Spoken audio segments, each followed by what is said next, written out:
y'all notice there's an empty cookie plate here? Michael's plate is... That wasn't my plate. And this one too? Yeah, we both... So you swap, Rob. Give me my back. Okay. We're back now with our Behind the Beauty Counter series. Americans will spend more than $60 billion on cosmetics this year, and for the first time in nearly 80 years, the industry could face increased scrutiny by the government. ABC's congressional correspondent Mary Bruce, you went behind the scenes to find out. You took one for the team here, Mary. We did. Good morning, Robin. Well, you might think the government regulates all the chemicals in those lotions, creams, and sprays that we all use, but it doesn't. But now a new bill would give the FDA more teeth, and it's gaining traction. So this morning, we're putting my makeup bag to the test to see how much of these chemicals our bodies may be soaking in. Every morning, Allie Ko uses over a dozen beauty products containing countless chemicals. I don't really think about the products I use in my bathroom. Almost none of them regulated. Only 11 chemicals have ever been regulated by the FDA for use in cosmetics.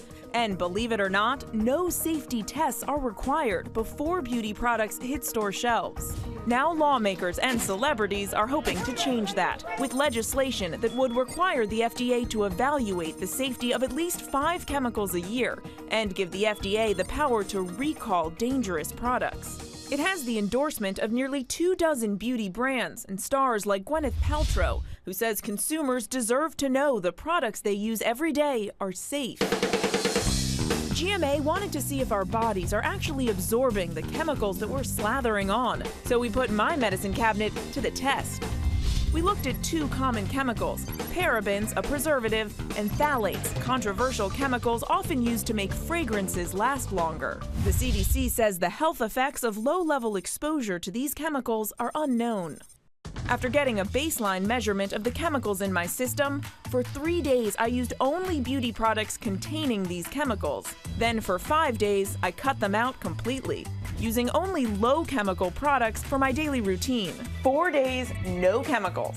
Now it's time for the last test. We took samples at each stage of the experiment. Let's go. And sent them to the California Department of Health for review. Then met up with University of California, Berkeley researcher Kim Harley for my results. So how did I do? You went up to 386. What? When I switched to using products with the chemicals, the level of parabens in my system went off the charts. So you had a 10-fold increase. And when I changed to the low chemical products, your levels basically plummeted. You went down to 6.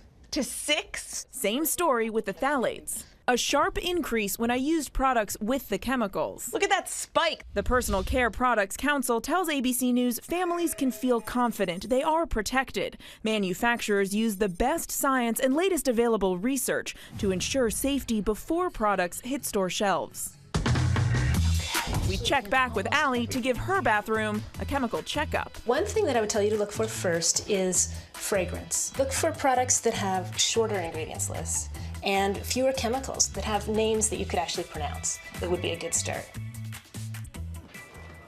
Now, if you are concerned about the chemicals that may be in your system from all of these products, the good news, as my own test shows, is just a few small changes can have a pretty big impact in a pretty short amount of time. But do we know what effect those chemicals have on the body? The big question here is simply the unknown. The government says they don't really know the full impact of all of these chemicals, and that's why you're seeing so many calls now for the government to get involved. And you're seeing so many companies, there's a product that I've been using from Beauty Counter, that they have a list of chemicals that they will absolutely not use. So there are companies that are aware of this. Yeah, a lot of companies are now trying to take out the guessing work, help consumers to figure out what's in these products. But still, the best method is to turn around that bottle, squint, look at that long ingredient list, and figure out what's in your product. You're young. You don't have to squint. I'm the one that has to squint when ready. Yeah, am I right? Yes. Put on the glasses. Thank you, Mary. Looking good. And you can get more information on our website.